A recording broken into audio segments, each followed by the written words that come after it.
Code. डिग्रीच्या final इयरला असताना अचानकच अंगावर दिसलं आणि घरातलं वातावरणच बदललं. आई वडिलांसाठी माझं लग्नाचं वय होत होतं. त्यांनी असे किस्से ऐकलेले की आजीला पणजीला कोड आहे म्हणून त्या मुलाचं किंवा मुलीचं लग्न जुळत नाही.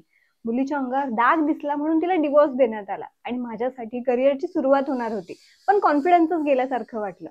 मला त्याचा काही त्रास होत नव्हता, परंतु लोकांनी ते बघणं, त्याला नोटीस करणं मला त्रासदायक वाटत होतं. आधी एक छोटासाच डाग होता, नंतर भरपूर पसरला. खरं तर त्यावेळेसच मी या रिलेटेड व्हिडिओज बनवायचाही विचार केला होता. पण मला स्वतःलाच ऍक्सेप्ट करणं इतकं जड जात होतं की मी लोकांना काय सांगणार हा प्रश्न होता. वेल, आज वर्ल्ड विटिलिगो डे आहे. विटिलिगो म्हणजे कोड, म्हणून हा थोडा वेगळा व्हिडिओ. याच्यामुळे मी अनेक गोष्टी शिकले आणि समजलेही. जसं नेहमी आपली वाटणारी माणसं आपलीच असतात असं नाही. लग्न ठरल्यानंतर माझ्याच काही जवळचे लोक सासरी कॉल करून विचारायचे किंवा सांगायचे, त्या मुलीला कोड आहे, तुम्हाला माहित नाही का, तुम्ही लग्नाला हो कसं म्हटले. म्हणून मला वाटतं पार्टनर्स मधली ऑनेस्टी ही तेवढीच महत्वाची असते. जर तुम्हाला काही मेडिकल कंडिशन असेल तर तुमच्या होणाऱ्या पार्टनरला तुम्ही सांगायला हवी. पार्टनरच्या यादी तुम्हाला स्वतःवर प्रेम करता यायला हवं. जे आहे तुमच्यात जे फ्लॉज आहेत ते ऍक्सेप्ट करता यायला हवे.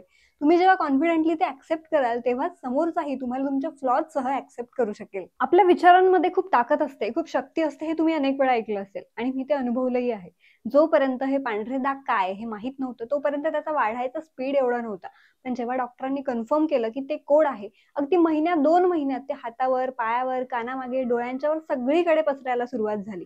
आणि मला वाटतं यात सगळ्यात मोठा हात होता तो माझ्या निगेटिव्ह विचारांचा आणि माझ्या भीतीचा. म्हणून आपण स्वतःबद्दल काय विचार करतो हे खूप महत्वाचं असतं. हे का होतं यामागे अनेक कारणं सांगितले जातात, पण हे नक्कीच हात लावल्याने पसरत नाही.